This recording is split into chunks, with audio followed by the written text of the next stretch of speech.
Halo teman-teman investor, jumpa lagi dengan saya Afrianus Fardianto. Dalam kali ini kita coba menganalisis satu emiten yang sangat menarik ini ya, PT Excel Axiata Tbk. Nah teman-teman, kita akan tahu dari hasil analisa sebentar berikutnya ya, maksud saya, apakah saham ini layak dikoleksi atau tidak gitu teman-teman. Nah sebelum bisa kita sampai pada kesimpulan itu, mari kita lanjut pemaparan berikutnya ya teman-teman ya. Nah, baik.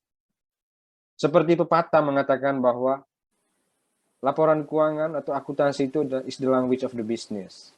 Jadi, teman-teman kalau ingin mengetahui bagaimana kinerja suatu perusahaan itu, salah satu cara yang paling disarankan gitu ya secara akademis ya. Teman-teman harus mampu untuk memahami isi dari laporan keuangan perusahaan.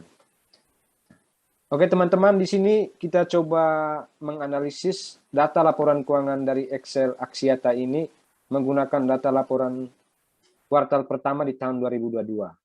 Nah ini kalau kita melihat teman-teman di diagram yang tertera di layar ya, kita lihat di tahun 2022 kuartal pertama itu pendapatannya sebesar 6,7 triliun sekian ya teman-teman.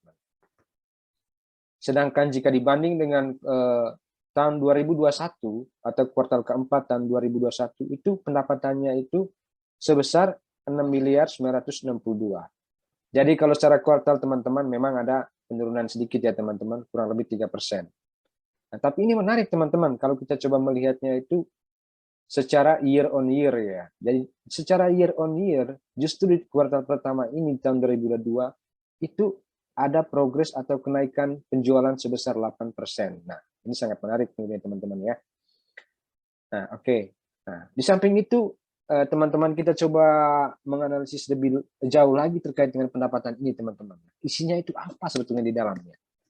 Nah ini kalau teman-teman melihat bahwa ternyata porsi dari pendapatan yang sangat signifikan itu bersumber dari service revenue ya teman-teman. Jadi ini kalau kita menghimpun dari data-data yang terkait dengan Excel ini, sebetulnya porsi pendapatan yang sangat besar itu bersumber dari data teman-teman. Ya, data yang kalau teman-teman adalah pengguna Excel, ya sumbangsi pendapatan dari perusahaan tersebut berasal dari data itu teman-teman.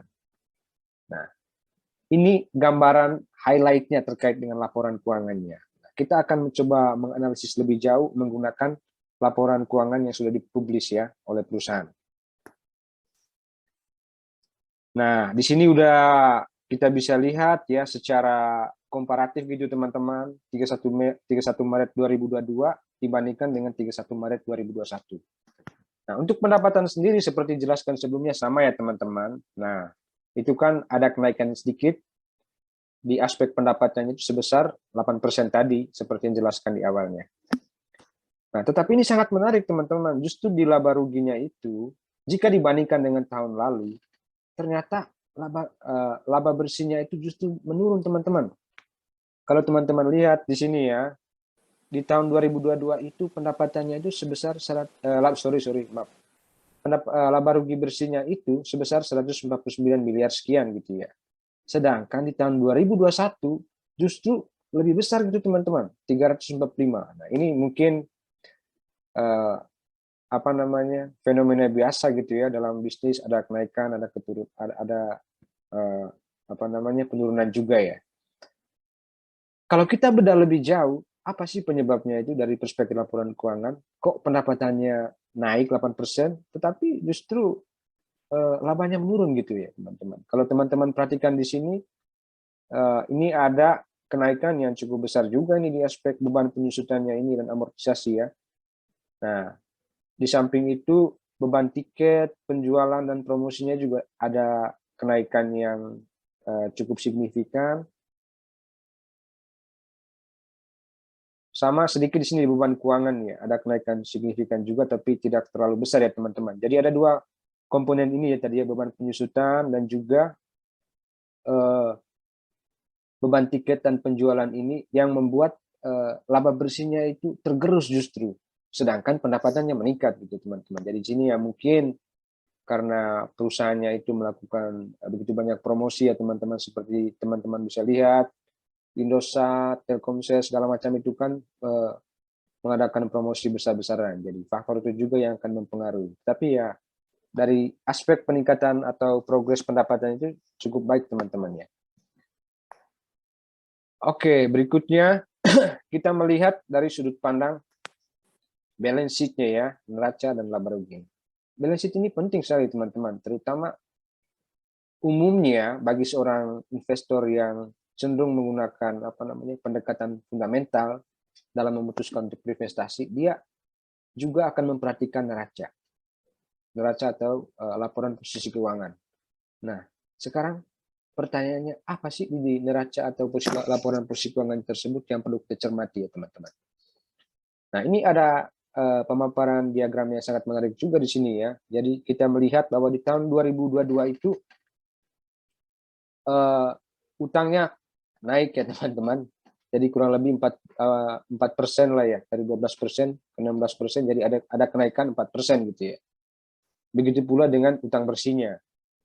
Nah, untuk lebih detailnya terkait dengan balance sheet ini kita bisa melihat di laporan posisi keuangan yang sudah diterbitkan atau dirilis oleh perusahaan. Nah, seperti teman-teman lihat di sini ya, jadi secara fundamental laporan keuangannya itu sebetulnya cukup baik ya teman-teman. Ya, baguslah kalau menurut saya dengan aset segini. Ini kan angka ini sebagai catatannya itu disajikan dalam jutaan rupiah. Jadi ini bukan 71 juta tapi 71 triliun sekian gitu ya. Itu untuk total asetnya. Jadi ya memang perusahaan ini perusahaan yang besar juga teman-teman dilihat dari asetnya ini. Nah, berikut yang perlu kita cermati lagi di sini adalah total hutangnya teman-teman. Jadi kalau kita lihat ini sih indikator yang bagus kalau menurut saya ya. Di sini utangnya cuma 51 triliun, sedangkan jumlah asetnya itu 71 triliun. Jadi artinya perusahaan ini secara manajemen hutangnya itu cukup bagus. Nah, jadi perusahaan dengan aset yang ada ini mampu mengcover gitu ya jumlah utang yang dia miliki. Nah, sekarang dari utangnya ini sendiri sebetulnya tuh utang jangka pendeknya itu lumayan besar juga ya, 21 triliun. Jadi itu kewajiban yang mesti dibayarkan oleh perusahaan dalam jangka pendek. Sedangkan selebihnya itu adalah utang jangka panjang. Tapi ini ya biasalah kalau namanya dalam perusahaan itu sumber pendanaan itu kan teman-teman tidak serta-merta dari modal ya, bisa juga dari utang. Jadi ya, kalau ada utang itu asalkan nilai utang itu tidak melebihi dari nilai aset yang dimiliki oleh perusahaan. Nah, di samping itu ada hal yang cukup menarik juga di sini ya, kalau kita melihat dari performance di laporan posisi keuangannya itu terkait dengan uh, return earning-nya ya, atau saldo laba yang dimiliki oleh perusahaan. Jadi kita lihat nilainya ini positif. Artinya ya secara akumulatif selama ini perusahaan sebetulnya selalu membukukan laba. Jadi ya itu kan yang diharapkan oleh investor. Jadi kita ketika berinvestasi teman-teman, yang kita harapkan itu kan perusahaan itu mampu beroperasi secara normal gitu ya. Salah satunya itu ketika dia bisa membukukan laba secara berkesinambungan. Oke, jadi teman-teman kalau dari aspek pendapatannya bagus dan juga dari aspek laporan posisi keuangannya juga bagus ya untuk Excel ini. Jadi ya untuk dua unsur ini cukup recommended lah untuk saham Excel ini untuk bisa dikoleksi. Nah, tapi kita tidak terbatas di situ ya teman-teman. Nanti kita akan bahas terusnya aspek-aspek lain juga yang perlu diperhatikan oleh seorang investor untuk memutuskan berinvestasi di suatu emiten. Oke. Nah, kalau yang di sini teman-teman, ini merupakan profil dari pinjaman yang dimiliki oleh Excel Axiata ini sendiri. Nah, kalau kita lihat teman-teman di sini, semua pinjamannya itu dalam rupiah ya, jadi tidak ada pinjaman yang bentuk dalam IDR. Jadi di sini resiko perusahaan untuk membayar dalam mata uang asing sewaktu-waktu ketika nilai rupiah itu turun atau melemah terhadap USD dollar, jadi perusahaan tidak khawatir gitu ya, karena dia nggak memiliki resiko tersebut di sini kalau dari aspek utangnya itu.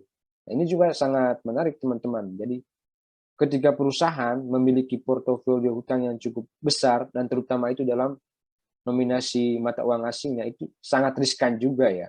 Jadi ketika ada force major, misalnya krisis gitu, seperti tahun 98 misalnya ya teman-teman, ya itu akan sangat berpengaruh juga dan sangat berisiko bagi perusahaan. Nah, untuk Excel Axiata ini kita melihat hal seperti itu tidak ada ya teman-teman. Nah, sekarang berikutnya teman-teman, dari hutang tadi yang kurang lebih 50 triliunan ya. Nah, itu yang masuk di kategori lancar itu yang harus dilunaskan oleh perusahaan di tahun 2022 ini ada sekitar 1,6 triliun ya.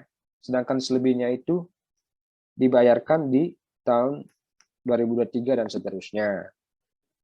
Ya, jadi ini ya aset lancar masih bisa mengcover lah untuk membayar utang ini ya, kalau lihat dari porsi balance sheet-nya. Nah, teman-teman tadi kan kita udah membahas dari aspek pendapatan, terus laporan posisi keuangan.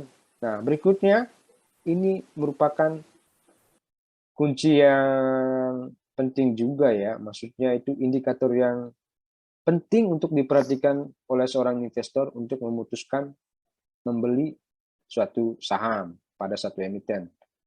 Nah, teman-teman, ini ada beberapa rasio seperti yang terpapar di sini. Kita melihat pertama ini dari ini aja ya, earning per share. Jadi earning per share-nya teman-teman itu di Excel ini sebesar 52 ya. 52. Nah, artinya dari total saham yang diinvestasikan oleh investor, maka dari satu saham itu dia sanggup menghasilkan 52 ini. Nah, berikutnya revenue per share, ya ini juga penting, tapi kita jangan terlalu fokus di situ.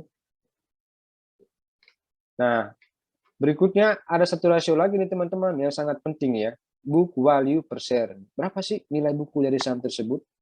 Nah, apakah dia berada pada di atas harga saham yang sekarang tertera di bursa atau gimana gitu?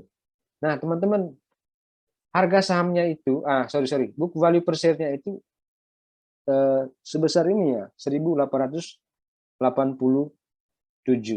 Artinya ya, nah sedangkan sekarang kalau kita lihat teman-teman di harga terakhir di saham Excel ini, saham ini berkisar di angka 2000-an nih gitu teman-teman. Nah, artinya harganya itu udah di atas nilai buku ya. Nah, bagi seorang investor yang cenderung menggunakan pendekatan fundamental, nah ini termasuk agak mahal gitu teman-teman ya. Nah, idealnya ketika seseorang memutuskan untuk membeli, sahamnya itu harus, kalau istilah Warren Buffett itu saham yang terdiskon gitu ya. Jadi sahamnya itu harus lebih murah gitu dari nilai bukunya. Oke.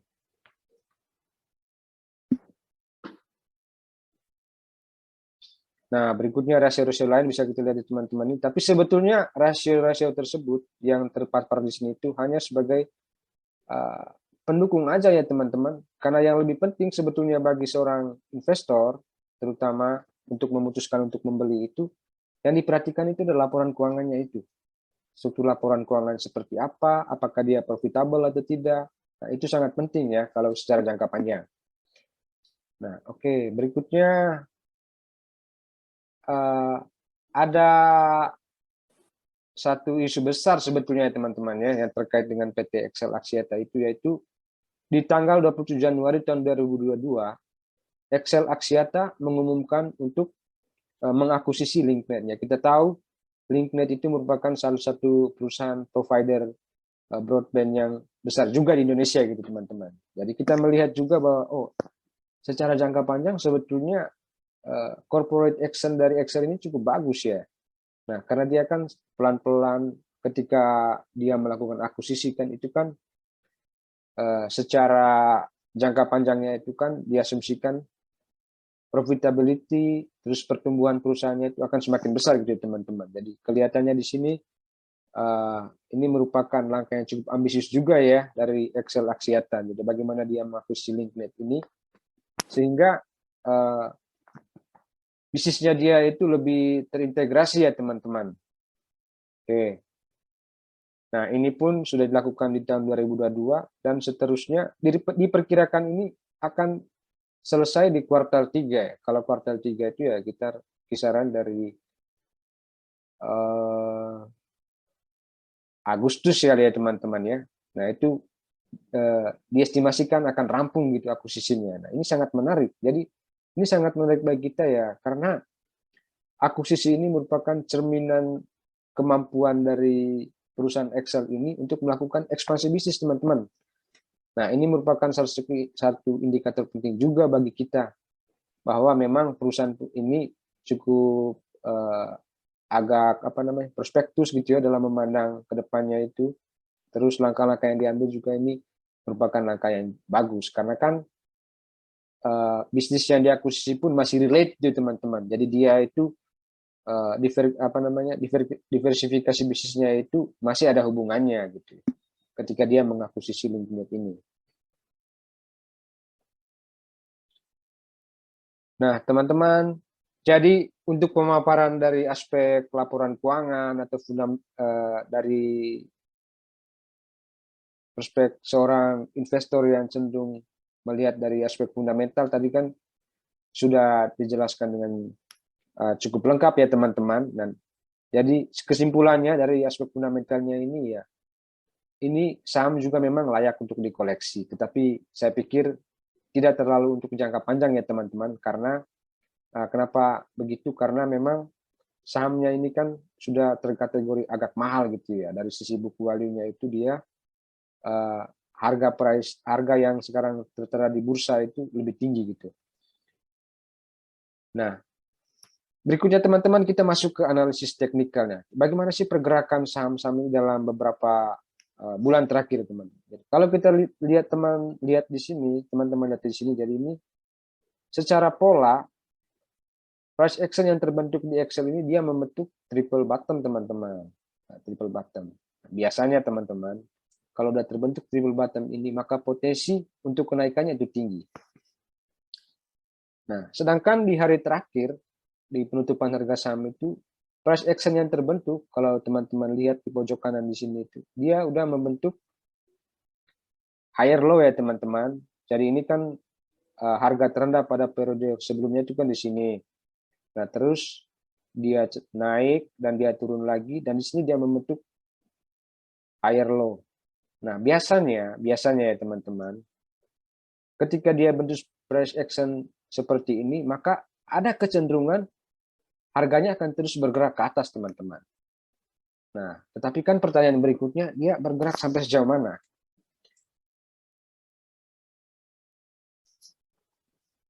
Kalau dari saya pribadi, melihat dari price action yang ada seperti yang ada di grafik ini, teman-teman, maka target yang paling realistis itu ada di sekitar sini, teman-teman. Kenapa di sini? Ya karena di sini udah ada resisten yang sangat kuat gitu, teman-teman. Di sini kan udah ada double bottom juga ya, teman-teman. Kalau teman-teman lihat di sini, ini ada double bottom. Maka ketika harga saham ini bergerak ke arah sini, ketika dia mencapai titik ini, ada kemungkinan dia akan turun dulu. Nah, bisa dia tembus lagi sampai ke atas ini atau ke sini gitu. Ataupun bisa dia balik ke arah lagi ke bawah gitu, teman-teman. Jadi ya, namanya kan spekulatif juga ya, teman-teman. Ya, bisa dia terus bergerak naik atau tarik nafas dulu sebentar, terus dia melanjutkan tren kenaikan, ataupun malah sebaliknya. Tetapi kalau dari aspek teknikal di sini, sebetulnya di sini udah terbentuk resisten yang sangat kuat gitu, teman-teman. Jadi kemungkinan besar harga saham ini akan terus naik gitu, teman-teman. Nah, ada satu catatan penting gitu ya teman-teman, ketika teman-teman memutuskan untuk berinvestasi dalam satu saham ya, tidak hanya di saham Excel ini aja.